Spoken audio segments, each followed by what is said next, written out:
Hilata Culiacanaka. Hoy vamos a aprender a putear con propiedad. Disculpen el término, pero eso es lo que vamos a hacer. Con dos expertos en el área. Dos lenguas largas de nacimiento, Hilata Culiacanaka. Por un lado está el Hilata Eddie Kunturi. ¡Carajo, estoy aquí! Un rato. Tampoco es conmigo, pues.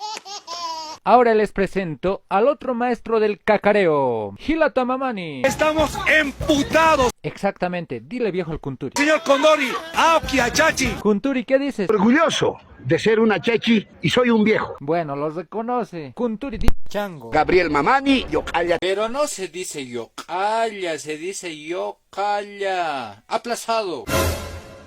Dile viejo otra vez. Achachi. Eso, carajo. Disculpas, es que estos dos ya me contagian, pues. Dile chango nuevamente. Yo calla. Dile anciano Mamani. ¡Aoki Yo calla. Achachi! TikToker. Estos dos ya se van a pelear. Aquí nomás, silencio. Estas palabras no son malas. La intención hace que tenga uno u otro sentido.